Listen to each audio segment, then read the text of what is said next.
Hi, team. Welcome to 10 Talks. Today's conversation is all about how women win our way. And we have the joy of being on the journey with Julie today. And Julie is just, you're a rock star, Julie. I know you know that. You are, you have a beautiful story. And team, it's going to be such a gift for you to get to hear her story. If you are an athlete, if you are a coach, if you are a mom, if you are now in the business of sport, that's part of Julie's story. She has been on that journey, and it's just an incredible story. And what we're listening for as we bring our guest on and want to give you the gift of listening to the stories and figuring out, well, how do you win your way? So we'd love to hear from you. You can go to howwomenwin.com and let's get started. So Julie, tell us about you and your story and just the power of your story.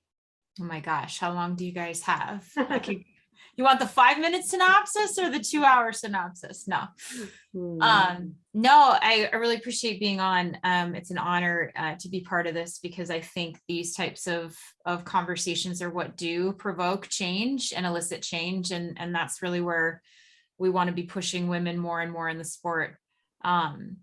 So I've been in the sport for a long time now. I gotten started in track and field. So that's really my core of my journey in sport. And I got involved in track and field in high school. Soccer player, of course, that's just the general entry level for a lot of sport and certainly for track and field. That was my first love, but my coach just never had to take me off the field. So because I was never getting tired. So he said, maybe you should give track a shot in high school. So I did both sports for a few years and eventually got myself a scholarship to college. I went to Rutgers University, was choosing between 2 Ivy Leagues and Rutgers, and ultimately chose Rutgers because there was a female at the helm. And she I just connected with her. She actually founded the women's program at Villanova, which is one of the most storied track and field programs in NCAA history. She kept climbing onto a locked, closed fence during the men's practices and trying to hop on the back of the train with the athletes there. The coach kept kicking her off the track until he finally got so sick and tired of her, he said that she could stay. So she's the first founding member of the women's program at Villanova. So that just resonated with me. I felt like I was someone who maybe was a little bit shy when I was younger, but I was a mover and shaker internally. So being coached and advised by someone who was a pioneer for women in sport really drew me in. And so I was with her for 5 years at Rutgers, stayed a 5th year after a bunch of injuries, ups and downs, and all the learnings that happen as a young person in sport. And graduated with, an All-American under my belt, but really felt like I had not scratched the surface. To no fault of my coach, she was fantastic, but I was figuring things out biomechanically. I was figuring out how to be disciplined in a proper way as a track and field athlete. And I was set to begin a journey that was outside of sport right after college. I wanted to give back. I felt very blessed to have walked out debt-free from school, and a lot of people had backed me in my corner and really advocated for me and really put me as a priority through school to try to get me back and going. And I don't know, I just had this call to do something more philanthropic. So I was set to do a year-long program where I was going to be stationed in Denver working, and I wasn't sure what I was going to be working at. I'm forgetting the name of the organization now because it was like 20 years ago. It wasn't Teach for America, but it was, it'll come to me later. But that was where I was going to be stationed. So I accepted my position there. I had about 8 months till I was going to head out. So I started working at the running store I had worked at all through college to try to save some money. And I got a phone call from my coach in about like mid to late June This would have been in 2004. And she said, there is a friend of mine who, an old friend, he is the athletic director at Loyola College in Baltimore, and he has a position open for a track and field coach, a head job. And he is really looking for a female coach. They've not had a female in this position before. So she said, I know you've already got plans, but I think that you can be really successful in coaching. And I want to know if you'd be interested in talking to him. So I said, sure. I had nothing to lose. I was interested in coaching at some point, but I didn't think it was anything in the near future. Took an interview down there. I'd never done an interview before. I didn't have an outfit to wear. Didn't have a resume. I really prepped myself for next stage coming out of school.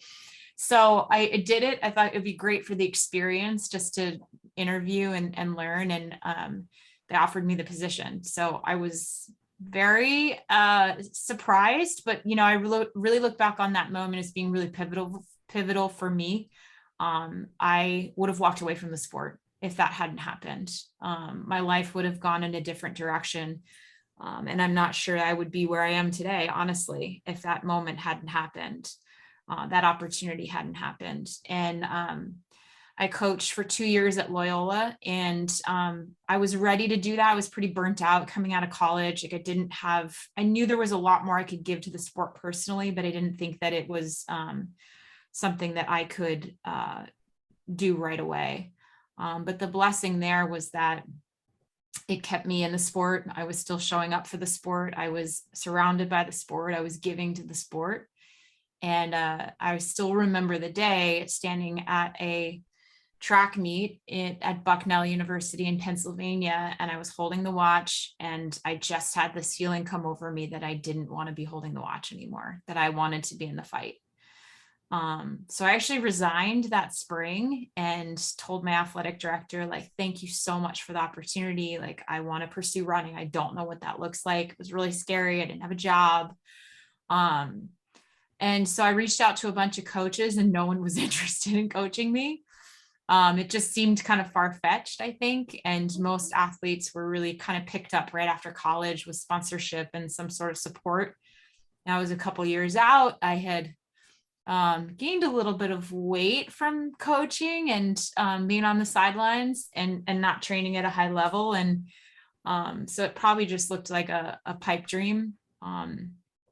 I met a guy through my recruiting in high school. His name was Matt Centrowitz, and he was the American record holder in the event that I wanted to be good at, former American record holder. And he was coaching down at American University in Washington, D.C.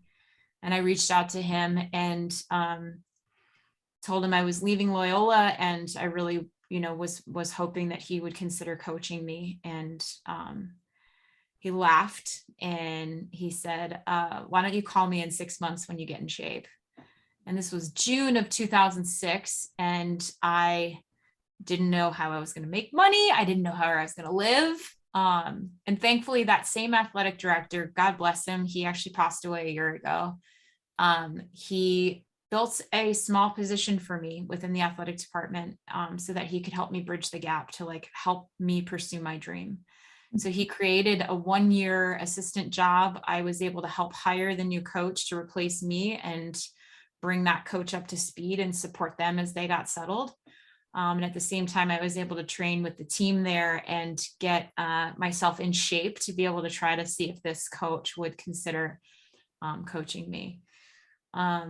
So I got myself in shape, got a couple races under my belt that fall, and I called the coach and I was like, I'm actually in pretty good shape. I got close to where I was in college. I feel like I've got, some good momentum. And he said, do you have a piece of paper and pen handy? And I said, yeah, sure. He said, okay, here's a list of people who might want to coach you. And I thought, wow, okay, he's not going to coach me. He eventually broke because I went down to his office at American and sat there and sobbed until he agreed to coach me. And it really started me on this whole journey in the semi-professional space and the professional space. there's a lot that happened in between there, but in the years from about 2007 through 2010, he coached me to my first Olympic trials, to my first US championship, and eventually to 3 world championship teams for Team USA during that time period.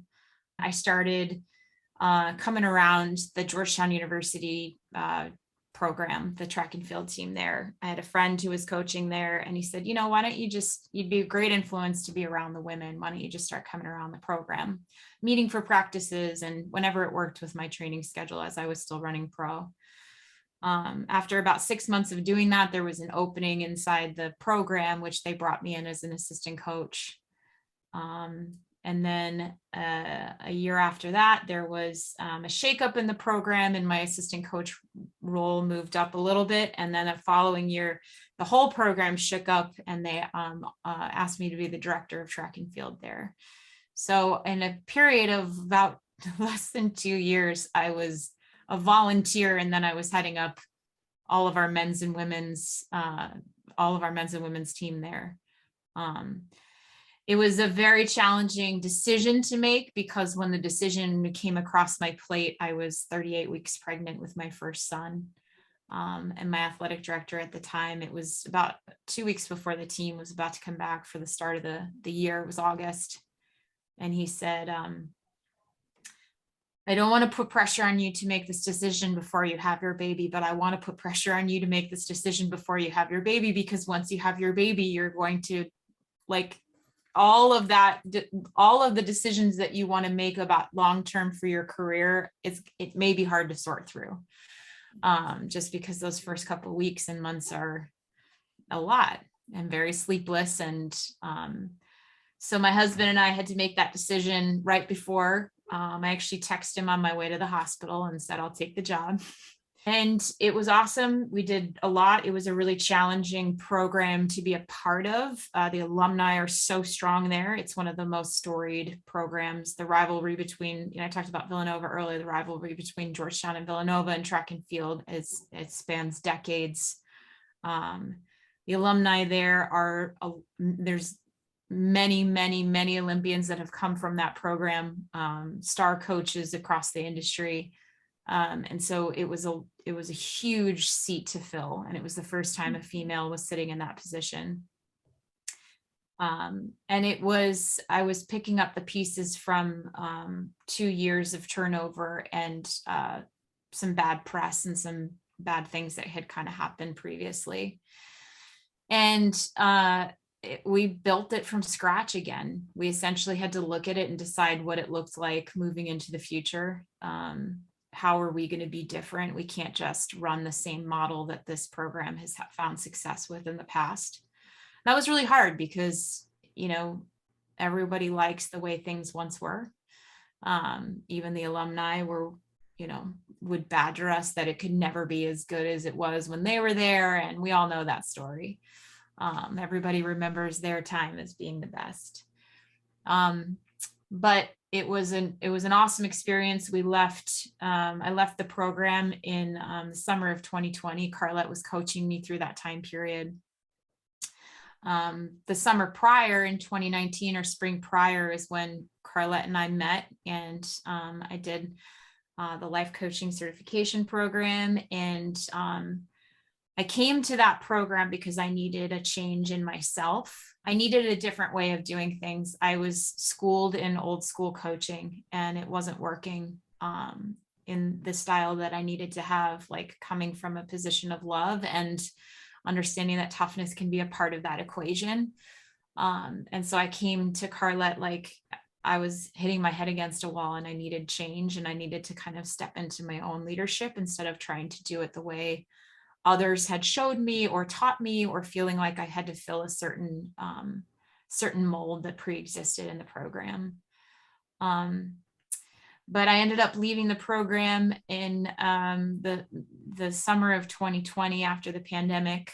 And after 2 kids and knowing that I wanted another one, it was just so demanding. Overseeing, by the time I left, we had 75 student athletes on the men's and women's team. I had a full staff And it just was a real challenge. And I knew that I wanted to have more children, and something had to give. So 2020 was that moment where I realized, when everything calmed down for the first time, that I was really home with my children, and that I valued that was really important to me.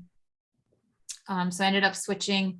I was recruited by Brooks, which is my current company now, the shoe company out of Seattle, running. And so I had been in an event with them at the Olympic trials in 2020 and helped host a podcast interview live. And the manager of the sports marketing program was there, and he actually ended up resigning a couple of weeks later.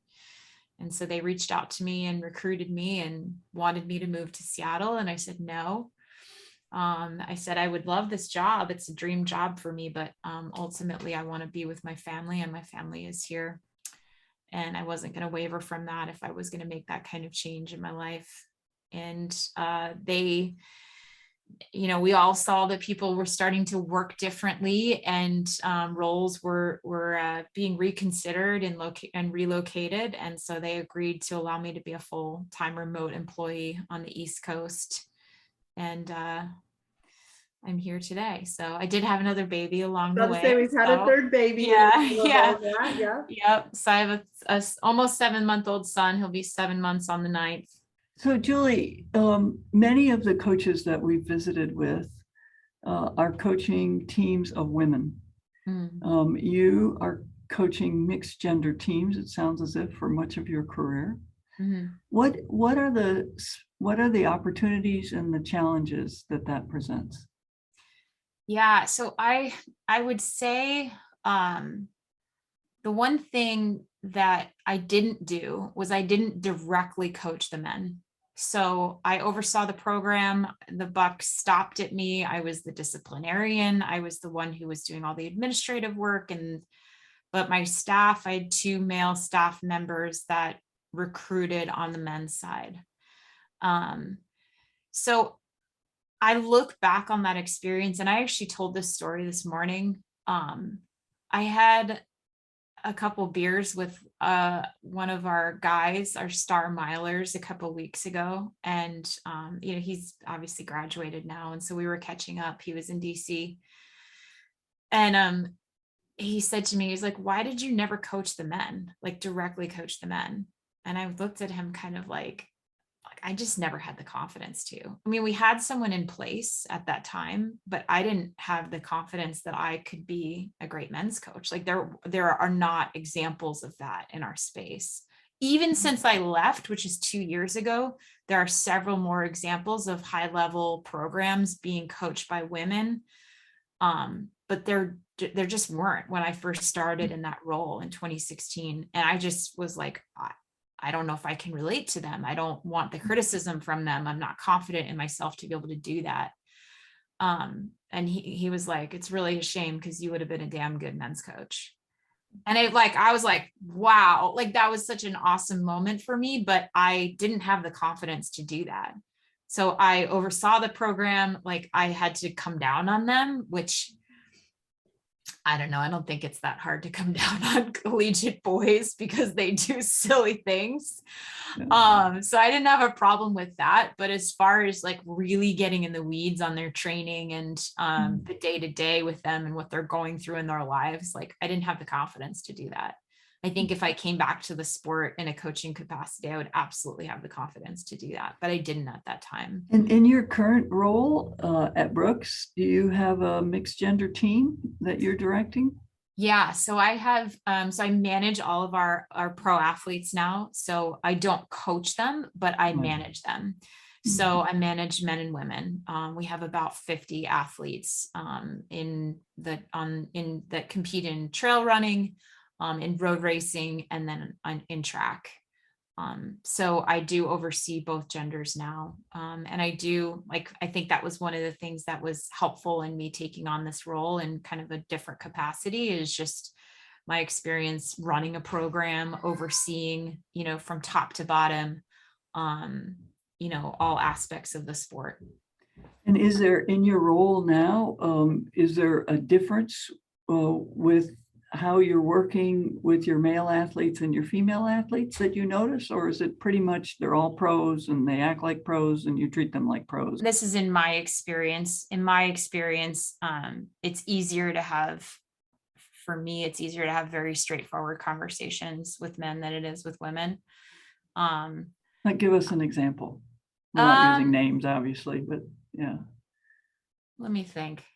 Or even just, Julie, as you think about like the situations, because what we found is that certainly women are more, take things more personally, or they may be more relationship based versus the guys may be more transactional and just hear the words that you say as, okay, yeah, I'll do that, versus a female may feel like you're attacking me versus, you know, what I need to be doing. So what's an example for you on that?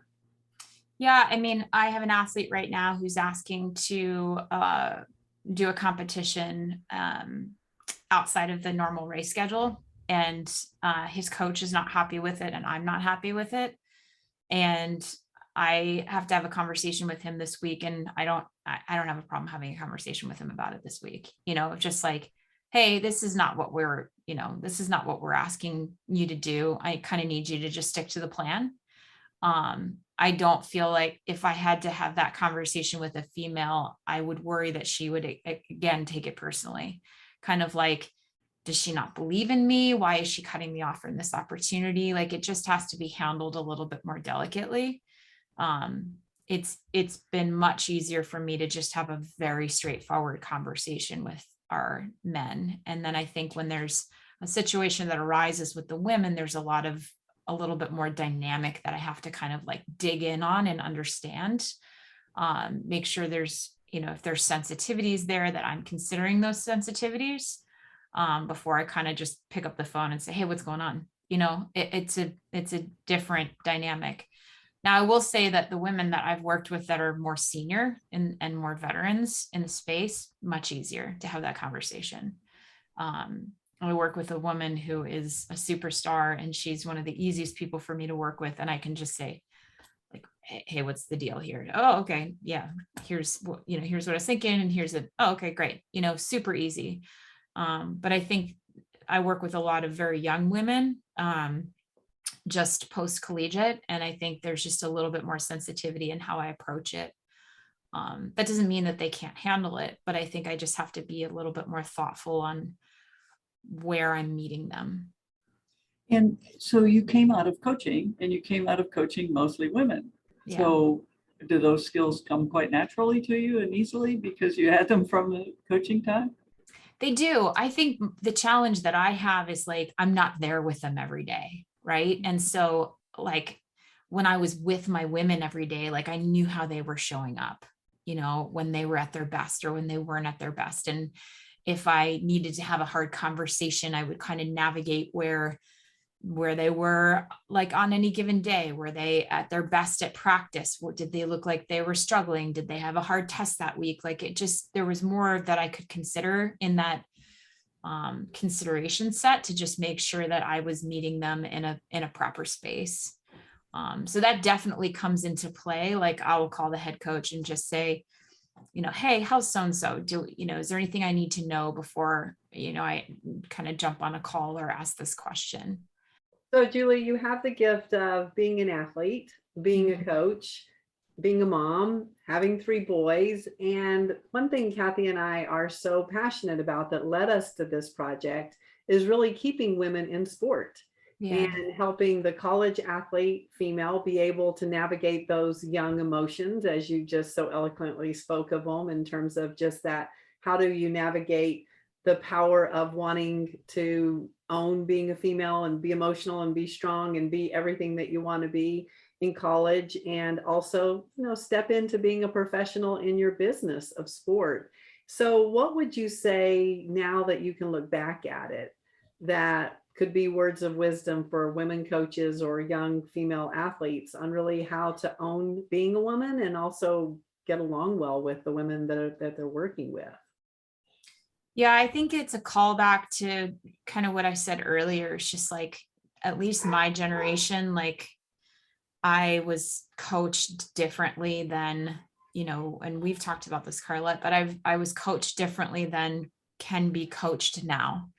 The style of coaching that I was raised in is not necessarily appropriate anymore.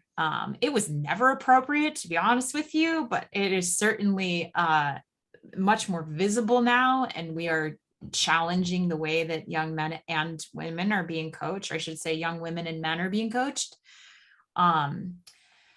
So I think that was a challenge for me. I just didn't know how to be a coach. Like, I thought that it was just like, that was the way you coached. It was very hard. It was very transactional, and not that my coaches didn't have passion and love behind them. But I was then coached by two males in my post-collegiate experience who were very hard. And they got the best out of me, but I was angry at them a lot. And I think they're both, were on the back end of their career, and, were competing as athletes in the, 60s and 70s, and just a different style of coaching. So I look back at the way that I started my coaching career, and that was at Loyola. I didn't know what I was doing. Like, I was really young. I actually did work a little bit at American University while I was working alongside the coach that was coaching me. But then taking on this role at Georgetown, and this is what drew me to Carlette, was like, I was trying to be something that I wasn't. Like, I didn't know how to step into my own like value system and my own style and have confidence in that. So did you mostly coach the way that you were coached? Yeah, absolutely. By the guys? Yeah. And that was one of the reasons post-college. That was one of the reasons why that guy that was on the team at Georgetown, when I spoke to him a couple of weeks ago, like, that was one of the reasons why he was like, you would have been a great men's coach, because I was coaching in a way that was resonating more with them. Like, I was I wasn't like mean, but I was cut and dry. Like, I knew what it took to be great, and I wanted the athletes to like join me in that journey. And so this is interesting and fascinating, because I would like your opinion about whether this is something that is kind of uniquely US or American. And the reason I ask it, if I could just do a slight sidebar here, in the Olympic Games, we all saw the Russian skater, 15-year-old, who fell and, blew her short program, if you will, or maybe it was her long program, but, went down several times, and then came over to her coach at the end. And her coach was very pointed, talking to her in Russian, but criticizing her. Why did you quit? Why did you not give up? Why didn't you fight? And there was a lot of criticism, even from Bach, the USOC guy, of, why are you talking to her like this? And the word from Russia was,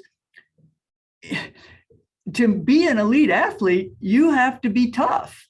Yeah. Do you agree with that? I mean, you obviously leaned into that style of coaching to go from being I'm sure you weren't ever chubby, but you said out of shape, into world class. Was that necessary, or could that have happened coming from a different place?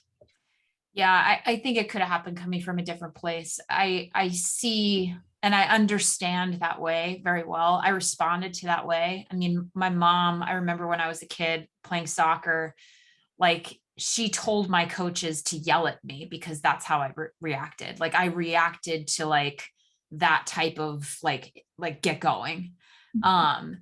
And thanks, Mom.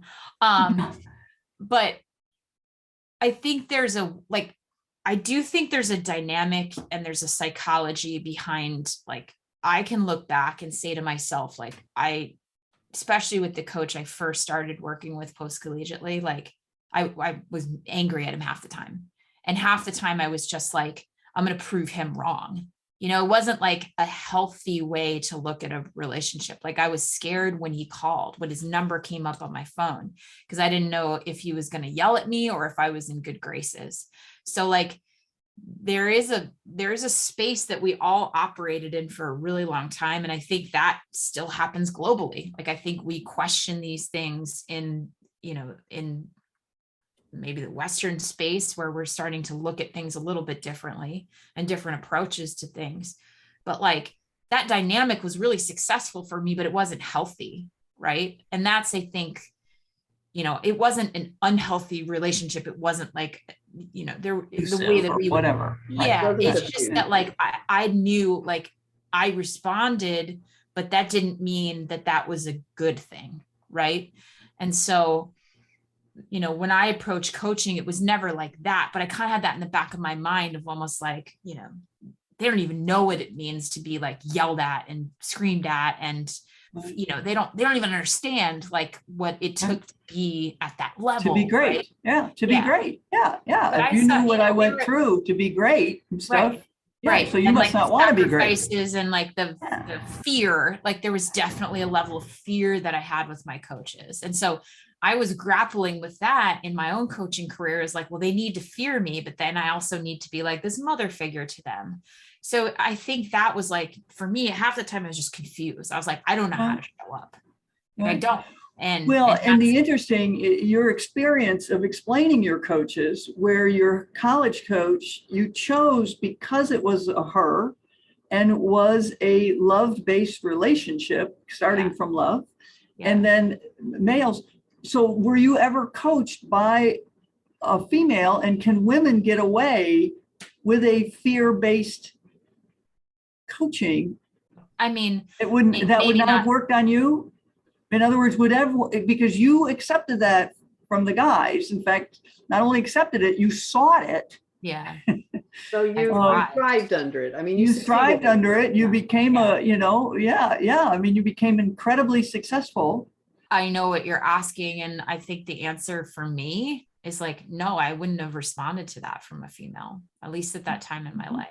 Julie, do you think that if a female was loving on you, would you have reached the same height of excellence? I think I would have, because it's coming from me, like I wanted to be great. You think it was internal? Yeah. I wanted to be great. I was a badass when I was healthy in college. Like, I thrived under both programs. But I, like, if she had been really hard on me, and like, I mean, my coaches post-collegiate would cuss at me at practices. Like, if she had been like that, I've been like, what do you, I mean, I'm talking about it in terms of her, but if it had been a female, or a woman, I should say, like, I don't know. I don't know. And I think that's just, there's a lot of reasons for that, right? Like, we can go into to history and the way women have interacted with each other over thousands of years, but it's like, that's not what's innate to us and more natural. And I'm speaking in very large generalizations, because there's always one-offs and there's always different ways of doing things, and people find success in these different spaces. But I see the most successful women in track and field, in middle distance and distance right now, in cross country, let's say, because that was really my distance in my sport, come from a place of love. And I see it in their coaching, and they have to go, like, it's just different. And they all coach a little bit differently, the best women that are in our sport right now, but they're not, like, one of them is very intense and like really wants them to be great, but she bear hugs them, and after every race is just like lifting them off the ground, and like, is all over social media and has these like parties for her teams, and she's just so in it with them. And there's another one who's like just won the national championship this year, and she's a little bit more quiet and reserved, but the women just gravitate towards her. Like, she's a mom. They're all moms, like, in our space. Or they're younger and maybe not at that point yet. It's not a precursor, obviously, but it is really interesting. It really is. So do you think that many of the women who choose coaching? So, I think you kind of, from your story, you kind of fell into it, but then you found it to be a comfortable space for a fairly lengthy period of time. Yeah. Are the women who are choosing coaching very frequently wired like you, and I'm going to say were, of just, I don't know, high pain tolerance, I guess. Is it really driven? Is it coming from I think, Kathy, what you're asking, it's really interesting for us to find that character component to be like, okay, maybe that's not a male or female thing, right? Maybe that's more just a drive or an ambition or a discipline or I don't know. But I mean, I really, I respect trying to find that piece or what that is. For sure. And most of them were pros, or almost pro or semi-pro. And I think that dynamic will shift here in the next, decade or so. Because I think it's a confidence thing. I really do. And I think as women create more space in sport, like we'll see women not having to be at the best of the sport to be considered for these spaces, right? Like I was given an opportunity because of my stature in the sport, right? Like I was coming in as an Olympian and, I've seen the amount of men that I know in coaching that maybe didn't even run in college, like are just passionate about it and are involved in it and intuitive about it. But then I also have experienced the flip side of that with the women when I was at Georgetown. The women's coach left right before my son was born. And the women on the team, I will never forget this. One of the women said, is the head coach who just left, is he going to send you workouts this fall? Is he going to send the workouts for you so that we know what we should be doing? And I was like, I'm your coach. And she was like, well, you've never coached before. And I was like, what? It blew my mind, because I was like, I have coached before, and I also made the finals of the Olympic Games. I know the sport pretty damn well. Yeah. And but again, it's the assumption. It's the assumption that I don't know what I'm doing. It's interesting because I think we see this throughout. And the question is, now my question is, you were recruited into coaching. Yeah. And as you said, you got a shortcut because of your stature and status. So are you seeing women who were not elite athletes wanting to go into coaching and blocked from coaching? I don't know if they're blocked. I just don't know if they feel confident. I don't know. That they can even see themselves in those roles. That. Yeah. Yeah. Okay. Yeah. But I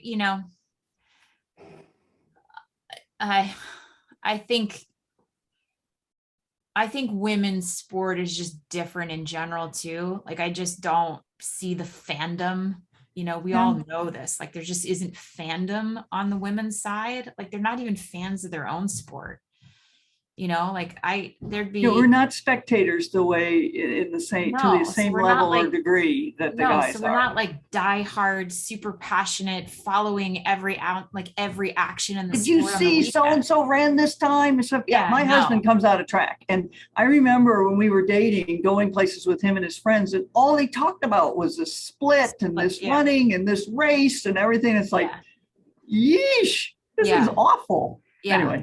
I would come to practice on Monday and I'd be like, oh my God, did anybody watch the Boston Marathon this morning? And they're like, no. Why would we? I saw something on Twitter, whereas like the guys are coming to practice and they're like, did you see what he ran at mile 20? Did you see that thing? And you're like, So, I mean, I think that's part of that's a major barrier, right? Like we're not fans of it's our a own big sports. difference. Yeah. And so these women aren't coming through here like die hard. Like you see it sometimes, it's just much less frequent. Much less frequent. My husband can still tell you the splits that he ran in his top races when he was in college. He's in his 70s. Yeah. You know? Yeah. But he remembers them because those were marker points, you know. Yeah. So I have a young woman on the that I coached at Georgetown. She's a professional now. She just made her first world championship team this past weekend. And I knew she was going to be great in college. And one of the reasons I knew she was going to be great was because she cared. Like she cared what was happening in the sport. Okay. She like watched the women in the sport. She wanted to be like them. She had dreams of being great. And did you do that? Well, as much as I could. I would like, they didn't have a lot of publications at the time. Yeah, but when you were in college, did you do it? Yeah, I knew who the big programs were. And, you know, the internet was pretty slow in the late 90s, early 2000s. But I was a fan of the sport. I wanted to be great. And I saw so much of me in her. Like I knew how talented she was, and she, you know, bounced around with injuries and had transferred into Georgetown. So it took us a couple of years to get her going, but she was obsessed with the sport. Like she really wanted to be great. She knew what people were doing. She knew what workouts they were doing. So now that she's on the other side of it and she's a pro, like she knows how good she is because she's been following it. When she hits a really hard workout, she knows that it's better than what other people have done. She's not stumbling upon it. She's a student of the sport. And we just didn't have it. We just don't see that frequently on the women's side. And I think that's why we have low numbers in coaching. It's a confidence thing, but it's just like, I don't know if it's innate to us, if we're just not raised in a community where we see a lot of pro women's sport. But at this point in time, it's like, it's all there.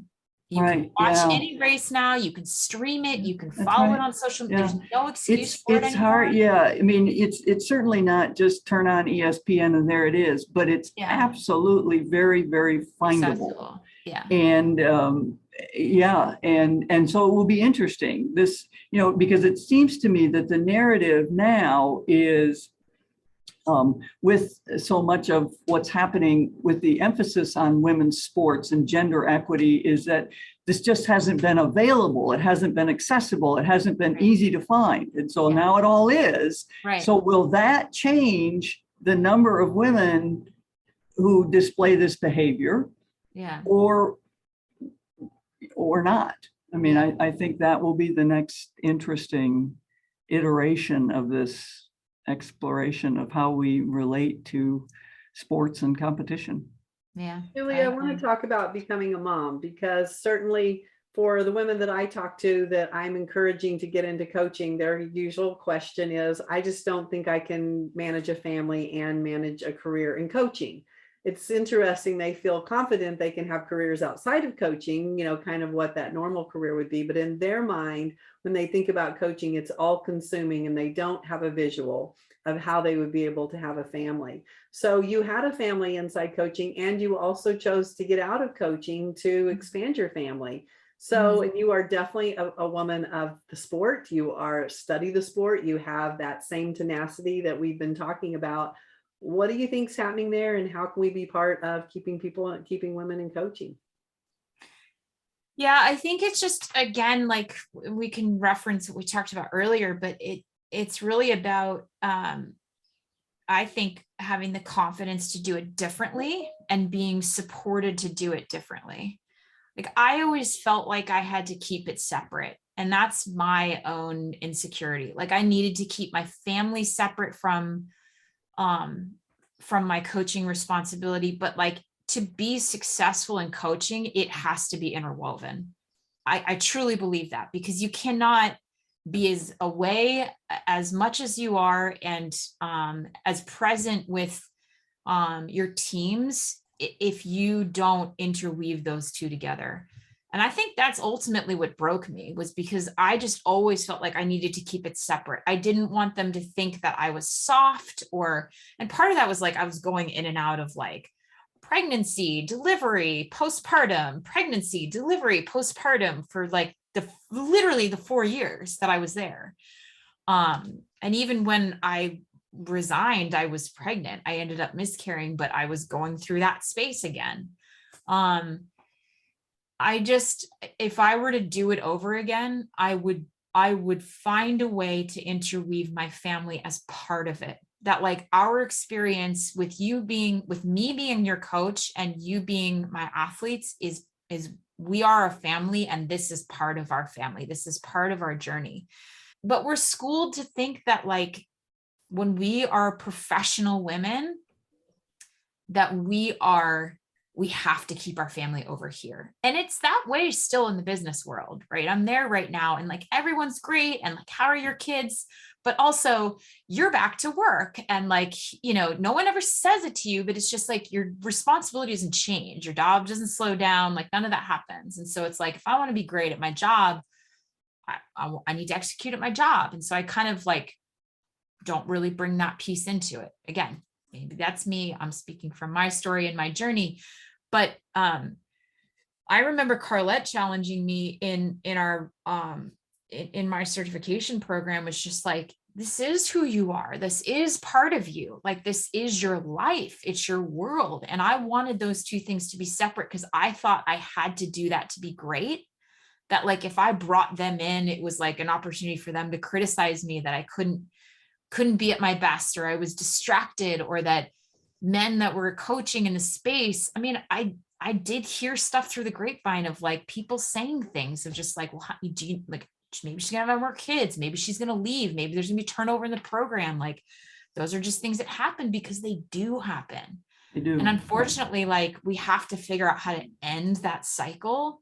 That cycle is just like why women are walking away. Like, number one, we have to own it ourselves. We also have to put systems in place to support women. And we don't do that in the NCAA. As far as I can see, there's not anything there that helps to keep women in sport. We grade our sports every year about how many women versus men are coaching sport, but we don't talk about how we're going to fix it. We're like, talk about mentorship programs. I'm like, sorry, give me a break. I don't need to be mentored. I need childcare. I need somebody to go on the road with me.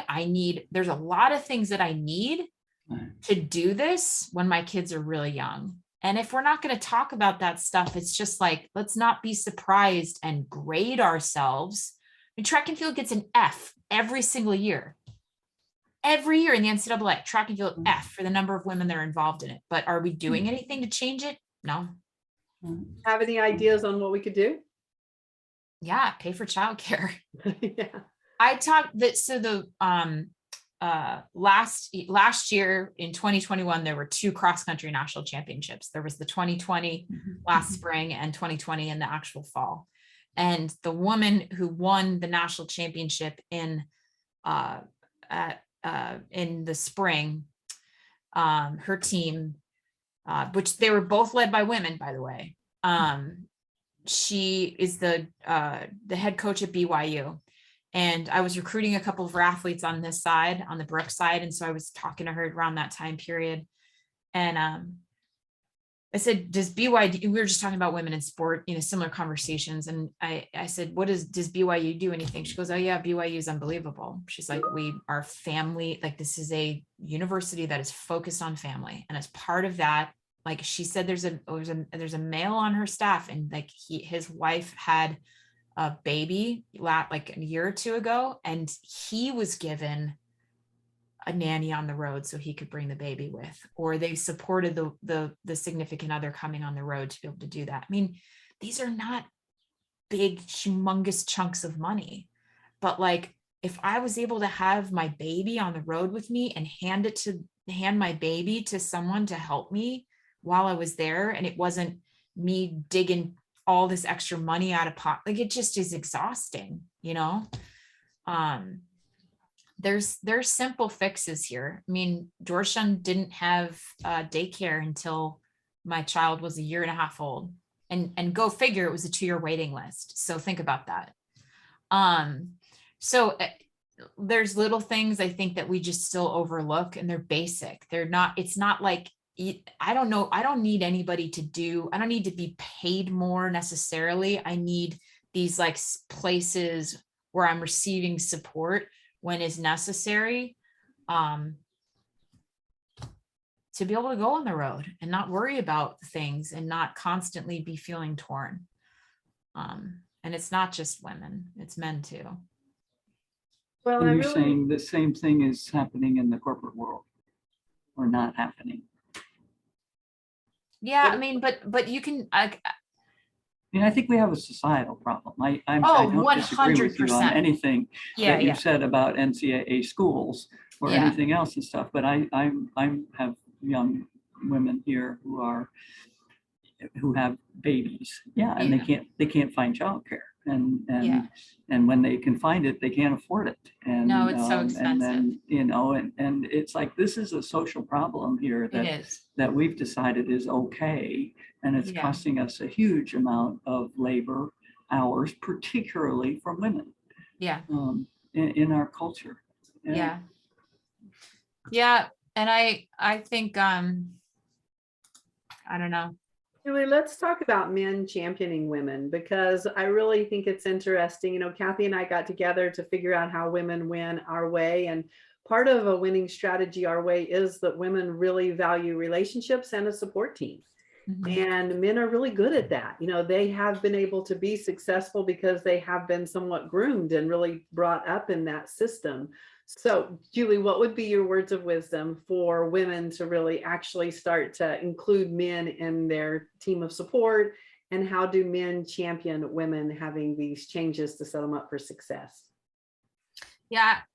There was a conversation I had about, I don't know, a month or so ago. And it was a director of track and field in the NCAA, who happens to be at a really high up position within our federation as well. And we were talking about, he has a young female on his staff, as a friend of mine, actually, and she just had her first baby. And so we were kind of talking about how she's doing and just the balancing act. And, you know, he's like, you obviously know this game here, and it's just hard. He said, he said the first child is really hard. But, you know, if you have a significant other that's helping you and supporting you, like, you know, you can go on the road and it's one person, you know. And he said it's really in his experiences, the second baby is when things really get heated up, and in the relationship, and just the dynamic of leaving on the weekends with two behind just really starts to become a larger challenge. I thought that was really interesting, because that was kind of my breaking point too, was like James, my oldest, was really, he wasn't easy, but it was like my husband was able to take care of him when I was away. And, you know, I was emotional about it, but he was in good hands. And it was when the second one was born that it really got wild. But with my women coaches, I turn the hourglass over when they have their second baby, because the call's going to come in. Yeah. Yeah. I mean, so that's interesting, but I think that's really when things start to shift. And, you know, he said, we have to fix this problem. Like, we have to fix how we support women in the sport. And I said, you know, the challenge for women is that, like, we all want to support each other, but we don't know how to, because we don't have enough time. We're just trying to, like, keep our heads above water. And I said, and then if we can't champion each other and we don't have time to champion change, then how does change happen? And he said, well, men have to be the ones helping lead the charge. Like, we have to be partnering in this. And so you know, that's big picture. I think, you know, women in sport, if they're looking for a new role, like, you really need to be interviewing your staff too. I mean, I think we have to be thoughtful about the people that we choose to work with, and not always feel like so lucky to be considered for a position or going into a great program, because if there aren't people there who are going to support you when you either already have a family or want to start a family, or even through the emotional times of just, I mean, there's plenty of women who go through years of trying to start a family, and how, like, trying and challenging that can be. But being with a staff who gets it, or who will meet you there and try to support you and try to find ways to make it better. I was lucky to be able to hire most of my staff. And my staff was, one of them was about to have his first baby when we brought him on board. And I felt very like maternal towards that situation, in support of his wife, his significant other, of like how he can support her, and then me supporting him through, like I understood that chain. Another high coach that I hired had 2 kids, and his wife was a baller, like she big time job, and just him understanding that kind of role that he also needed to play with me during this time period was, I mean, it's not something you can interview for, but it's like a feeling that you can have about a person that you're going to work with. But the other thing is just like, and this is another thing I really learned from Carlette, is like asking for what you need. Like the worst you can hear is no. But if we're not going to ask, like we can't expect things to happen.